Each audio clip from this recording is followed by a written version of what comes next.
এই high yield academic এক্সপ্লেনারে সবাইকে স্বাগত।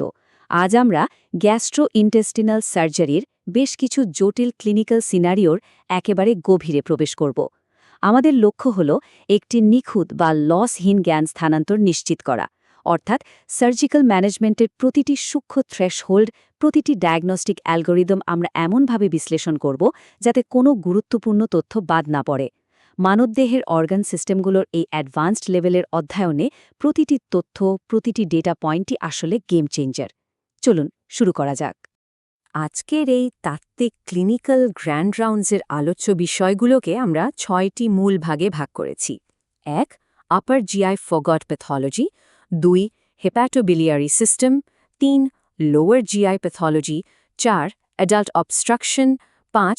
পেডিয়াট্রিক ইমার্জেন্সি এবং সবশেষে থাকছে কিছু হাই ইয়েল্ড বা অত্যন্ত গুরুত্বপূর্ণ তথ্যের র্যাপিড ফায়ার রিভিউ। তো কথা না বাড়িয়ে চলুন একেবারে সরাসরি আমাদের প্রথম সেকশনে ঢুকে পড়ি, আপার জিআই ফোরগার্ড, বিশেষ করে ইসোফেজিয়াল এবং গ্যাস্ট্রিক এমার্জেন্সি। শুরুতেই আসি ব্যারেটস ইসোফেগাসের কথায়। প্যাথোলজিক্যাল দৃষ্টিকোণ থেকে এর পরিবর্তনগুলো কিন্তু অসাধারণ। এন্ডোস্কোপিতে ডিজিটাল ইসোফেগাসে যে রেড ভেলভেটি মিউকোসা বা লাল মখমলের মতো আস্তরণ দেখা যায়, তা মূলত স্বাভাবিক স্ট্র্যাটিফাইড স্কোয়ারাস এপিথেলিয়ামের কলামনার রূপে বদলে যাওয়ার ফল। তবে হিস্টোপ্যাথোলজিতে এর সবচেয়ে বড় কনফর্মেটরি প্রমাণ বা হলমার্ক হল গবলেট সেলসের উপস্থিতি। এই সেলগুলোই মূলত স্পেশালাইজড ইন্টেস্টাইনাল মেটাপ্লেশিয়া নিশ্চিত করে। এখন এর ম্যানেজমেন্ট প্রোটোকলটা কিন্তু একদম ছকে বাঁধা।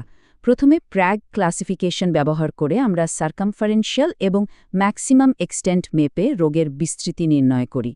এরপর আসে সিয়াটল বায়োপসি প্রোটোকল, যেখানে প্রতি ২ সেন্টিমিটার অন্তর ৪ কোয়াড্রেন্ট থেকে অত্যন্ত সতর্কতার সাথে নমুনা নেওয়া হয়। কেন এত সতর্কতা? কারণ এই মেটাপ্লাসিয়া থেকে ইসোফেজিয়াল অ্যাডেনোক্যারসিনোমার হওয়ার বার্ষিক ঝুঁকি 0.2 থেকে 0.5%, যা ডিসপ্লেশিয়া পর্যায়ে গেলে একেবারে 7% গিয়ে ঠেকতে পারে। আর ডিসপ্লেশিয়া ধরা পড়লে রেডিও ফ্রিকোয়েন্সি অ্যাবলেশন বা RFA হল আমাদের প্রধান হাতিয়ার। ইসোফেজিয়াল রাপচারের ক্ষেত্রে দুটি সম্পূর্ণ ভিন্ন অবস্থার পার্থক্য বোঝাটা ক্লিনিক্যালি অত্যাবশ্যক। ম্যালোরিওভিস টিয়ার হল স্রেফ একটা মিউকোজাল ইনজুরি, যা থেকে আপার জিআই ব্লিডিং হয়, কিন্তু বোরহাফ সিন্ড্রোম এটা পুরো আলাদা একটা লেভেল।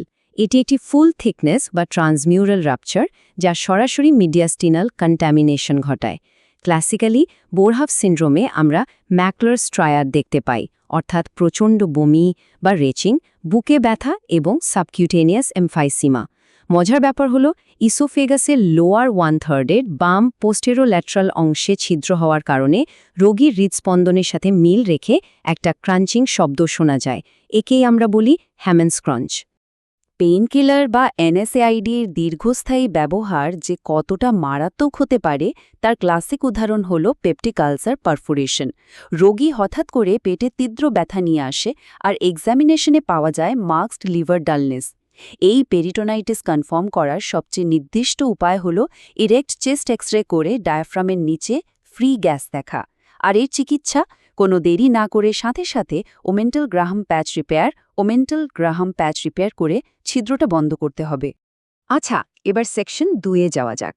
আমরা এখন আরেকটু নিচের দিকে নামব, অর্থাৎ হেপাটোবিলিয়ারি ট্রি এবং প্যানক্রিয়াটিক সিন্ড্রোমের শারীরবৃত্তীয় জটিলতাগুলো নিয়ে আলোচনা করব। 6, হ্যাঁ, এই সংখ্যাটা এখানে অসম্ভব গুরুত্বপূর্ণ। সিভিয়ার অ্যাকিউট প্যানক্রিয়াটাইটিস সংজ্ঞায়িত করার জন্য এই কঠোর সংখ্যাসূচক মানদণ্ডটি ব্যবহার করা হয়। ধরুন, অ্যালকোহল পানের ইতিহাস আছে এমন একজন রোগী পিঠের দিকে ছড়িয়ে পড়া এপিগ্যাস্ট্রিক ব্যথা নিয়ে আসলো। আমরা সেরাম অ্যামাইলেজ এবং লাইপেজ দিয়ে রোগটা নিশ্চিত করলাম। এরপর করা হলো CACT স্ক্যান। এখন সিটি সিভিয়ারিটি ইন্ডেক্স বা বেলথাজার স্কোর যদি 6 বা তার বেশি হয়, তবেই আমরা একে চিকিৎসা বিজ্ঞানের ভাষায় কঠোরভাবে সিভিয়ার অ্যাকিউট প্যানক্রিয়াটাইটিস বলতে পারব। হেপাটোবিলিয়ারি সিস্টেমে এই দুটো জিনিসের পার্থক্য করাটা খুব জরুরি।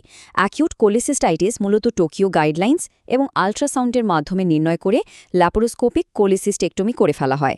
কিন্তু আসল সমস্যাটা হয় অন্য জায়গায়। অস্ত্রোপচারের 3 দিন পর যদি রোগীর জন্ডিস এবং জ্বর আসে, তবে বুঝতে হবে গণ্ডগোল আছে। এটি নিশ্চিতভাবেই পোস্ট কোলিসিস্টেক্টমি বাইল লিক। এর জন্য নন ইনভেসিভ এমআরসিপি করে বিসমুথ এবং স্ট্রাসবার্গ ক্লাসিফিকেশন দিয়ে তীব্রতা মাপতে হয়, আর ম্যানেজমেন্টটা হয় 2 ধাপে। প্রথমে পিগটেল ক্যাথেটার ড্রেনেজ দিয়ে স্টেবিলাইজ করা, আর তারপর ইআরসিপি স্টেন্টিং। আমরা চলে এসেছি সেকশন 3-এ। এখানে আমরা রাইট ইলিয়াক ফসা এবং পেলভেস এলাকার বেশ কিছু ওভারল্যাপিং ক্লিনিক্যাল প্রেজেন্টেশন এবং ম্যালিগন্যান্সি নিয়ে কথা বলবো। বয়স্ক রোগীদের রাইট ইলিয়াক ফসার লাম্পের ডিফারেন্সিয়াল ডায়াগনোসিসটা একটু ট্রিকি। শুধু অ্যাপেন্ডিকুলার লাম্প ভাবলেই হবে না, সিকাল কার্সিনোমার কথা অবশ্যই মাথায় রাখতে হবে। সিকামের লুমেন বেশ চওড়া হয়, তাই অবস্ট্রাকশন হতে অনেক দেরি হয়, কিন্তু এর ভেতরে চলতে থাকা ক্রনিক অকাল্ট ব্লিডিং বা সুপ্ত রক্তপাতের কারণে রোগীর মারাত্মক আয়রন ডেফিসিয়েন্সি অ্যানিমিয়া দেখা দেয়। এক্ষেত্রে রোগীকে রাইট হেমিকোলেক্টমি করতে হয়, আর এই সার্জারিতে ইলিওকোলিক, রাইট কোলিক এবং মিডল কোলিক আর্টারির ডান শাখা একদম নিখুঁতভাবে লাইগেট করাটা অত্যাবশ্যক। গর্ভাবস্থায় অ্যাপেন্ডিসাইটিস একটা চরম ঝুঁকিপূর্ণ অবস্থা। ফিটাসকে রেডিয়েশন থেকে বাঁচাতে সিইটি পুরোপুরি নিষিদ্ধ, তাই আমাদের ডায়াগনস্টিক অ্যালগোরিদমের প্রথম ধাপেই থাকে আল্ট্রাসাউন্ড, আর দরকার পড়লে এমআরআই। এখন একটা ব্যাপার খুব স্পষ্ট হওয়া দরকার, গর্ভাবস্থার যে কোনো ট্রাইমেস্টারই হোক না কেন, ফিটাল লস বা গর্ভপাত এড়াতে ল্যাপারোস্কোপিক অ্যাপেন্ডিসেক্টমি অপরিহার্য। আর হ্যাঁ, সার্জারির সময় যদি দেখেন অ্যাপেন্ডিক্স একেবারে স্বাভাবিক, তখন কিন্তু কাজ শেষ নয়। ইন্ট্রা অপারেটিভ মেকেলস ডাইভার্টিকুলামের খোঁজে ইলিয়ামের শেষ 2 ফুট অংশ অবশ্যই চেক করে দেখতে হবে। সেকশন 4। এবার আমরা আলোচনা করব অ্যাডাল্ট বাওয়েল ডিসমোর্টালিটি নিয়ে। মেকানিক্যাল ব্লক আর ফাংশনাল ফেলিওর বা স্টান্ট বাওয়েলের পার্থক্যটা এখানে আমাদের বুঝতে হবে। পূর্ববর্তী কোনো সার্জারি অ্যাডহেসিভ অবস্ট্রাকশনের ঝুঁকি কতটা বাড়িয়ে দেয় সেটা একটু ভাবার বিষয়। ডাইনামিক অবস্ট্রাকশনে স্টেথোস্কোপ বসালে আপনি হাইপার পেরিস্টালটিক বাউল সাউন্ড শুনতে পাবেন। এক্স-রে করলে জেজুনামের ভ্যালভিউলা কনিভেন্টেস আর ইলিয়ামে সম্পূর্ণ বৈশিষ্ট্যহীন রূপের মাঝে একটা চমৎকার পার্থক্য চোখে পড়ে।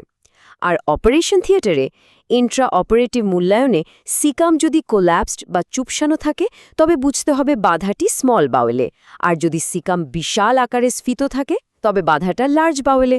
খুব সিম্পল, কিন্তু একদম সলিড লজিক। পোস্ট অপারেটিভ বা অস্ত্রোপচার পরবর্তী জটিলতাগুলো কিন্তু একটা নির্দিষ্ট টাইমলাইন বা সময়রেখা মেনে চলে। ডে 3-তে হঠাৎ হাইপোক্যালেমিয়া বা পটাশিয়ামের অভাবে প্যারালাইটিক ইলিয়াস শুরু হতে পারে। অ্যাডহেসিভ স্মল বাওয়েল অবস্ট্রাকশনের ক্ষেত্রে রাইলস টিউব দিয়ে কনজারভেটিভ ট্রায়াল দেওয়া হয়, তবে এর লিমিট একদম কড়াকড়িভাবে 48 থেকে 72 ঘণ্টা, এর বেশি নয়। আর রাইট হেমিকোলেক্টমির ঠিক 8 দিনের মাথায় রোগী যদি ডায়রিয়া আর জ্বর আসে, তাহলে ধরে নিতে হবে এটা পেলভিক অ্যাবসেস, যার রেকটামকে ইরিটেট করছে। এই প্রশ্নটা ক্লিনিক্যাল সার্জারির একটা দারুণ ধাঁধা। বাইপোলার ডিসঅর্ডারের মতো সাইকিয়াট্রিক কন্ডিশনের সাথে সিগময়েড ভলভুলাসের একটা সম্পর্ক আছে। রোগীর পেটে থাকে বিশাল স্ফীতি, আর এক্সরেতে দেখা যায় classic coffee bean sign. Emergency management হিসেবে এন্ডোস্কোপিক ডিকম্প্রেশন করা হয় ঠিকই, কিন্তু সিগময়েডোপেক্সি বা অন্ত্রকে শুধু আটকে রাখাটা এখানে পুরোপুরি কন্ট্রাইন্ডিকেটেড। কেন? কারণ ওই অতিরিক্ত দীর্ঘ বা রিডান্ডেন্ট কোলনটাই হলো সমস্যার মূল কারণ। তাই ডেফিনিটিভ চিকিৎসা হিসেবে সিগময়েডেক্টমি করে ওই অংশটুকু পুরোপুরি কেটে ফেলে দেওয়াই হলো একমাত্র স্থায়ী সমাধান। আমরা চলে এসেছি সেকশন 5-এ, প্যাডিয়াট্রিক সার্জিক্যাল এমার্জেন্সি। এখানে আমাদের মনোযোগ থাকবে জীবনের প্রথম দিকের কিছু সুনির্দিষ্ট অ্যানাটমিক্যাল এবং মেটাবলিক ডেরেঞ্জমেন্টের দিকে। বাচ্চাদের ক্ষেত্রে এই দুটো কন্ডিশনের পার্থক্য করাটা আক্ষরিক অর্থেই জীবন বাঁচানোর সমান। 2 বছর বয়সের শিশু ক্রমাগত কান্না করছে আর মলদ্বার দিয়ে রক্তপাত হচ্ছে, এটা ইন্টারসেপশন। কন্ট্রাস্ট অ্যানিমাতে ক্ল সাইন দেখা যাবে এবং হাইড্রোস্ট্যাটিক প্রেশার দিয়ে এটাকে ছাড়িয়ে দিতে হবে। অপরদিকে মাত্র 3 সপ্তাহ বয়সের শিশু যদি অনবরত নন বেলিয়াস বমি করে, তবে সেটা হাইপারট্রফিক পাইলোরিক স্টেনোসিস বা HPS। এদের প্যারাডক্সিক্যাল অ্যাসিডিউরিয়া আর হাইপোক্লোরেমিক মেটাবলিক অ্যালকালোসিস দেখা দেয়। প্রথমেই 0.45% নর্মাল স্যালাইন, পটাশিয়াম ক্লোরাইড এবং ডেক্সট্রোজ দিয়ে মেটাবলিক স্থিতিশীলতা আনতে হবে। তারপর ডেফিনিটিভ ট্রিটমেন্ট, র্যামস্টেড পাইলোরোমায়োটমি। চলুন একেবারে শেষ সেকশনে যাই। Section 6, high yield surgical pearls. এখন আমরা এতক্ষণের সব তথ্যগুলোকে একটা র্যাপিড ফায়ার সিনথেসিসের মাধ্যমে ঝালিয়ে নেব। প্রতিটি প্যাথোলজিতে ইমেজিং মোডালিটির সিলেকশন একদম স্পেসিফিক হতে হবে। পাইলরিক স্টেনোসিস এবং গর্ভাবস্থায় অ্যাপেন্ডিসাইটিসের জন্য আল্ট্রাসাউন্ড বাধ্যতামূলক। গর্ভাবস্থায় কনফিউশন থাকলে এমআরআই। অ্যাডাল্ট অবস্ট্রাকশন আর যে কোনো কালেকশন খুঁজতে সিইসিটি সর্বোত্তম। বাইল লিক সন্দেহ হলে এমআরসিপি। আর পেরিটোনাইটিসবিহীন ইন্টারসেপশন কনফার্ম করতে কন্ট্রাস্ট এনেমা হল গোল্ড স্ট্যান্ডার্ড। ক্লিনিক্যাল মেট্রিক্সের প্রথম অংশটা একটু দ্রুত মিলিয়ে নেওয়া যাক। বয়স্ক রোগীর রাইট ইলিয়াক ফসাল লাম্প আর অ্যানিমিয়া সোজা সিকল কার্সিনোমার দিকে আঙুল তুলেছে। প্রচণ্ড র্যাচিং, বুকে ব্যথার crunching sound, definitely Boerhaave syndrome. Chronic painkiller ইউজারের ফ্রি গ্যাস, পেরফোরেটেড পেপটিকালচার ছাড়া আর কিছুই না। আর অপারেশনের ৮ দিন পর জ্বর ও ডায়রিয়া হলে সিইসিটি দিয়ে পেলভিক অ্যাবসেস কনফার্ম করাটা শুধুই সময়ের ব্যাপার।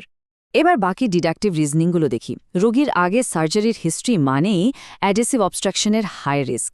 বাইপোলার ডিসঅর্ডারের রোগীর পেটের বিশাল স্ফীতি সরাসরি সিগময়েড ভলভুলাসের সিগন্যাল দেয়। একটা বাচ্চার সান্ত্বনাহীন কান্না আর মলদ্বারের রক্তপাত আপনাকে তৎক্ষণাৎ ইন্টারসেপশন কন্ট্রাস্ট এনেমার দিকে নিয়ে যাবে।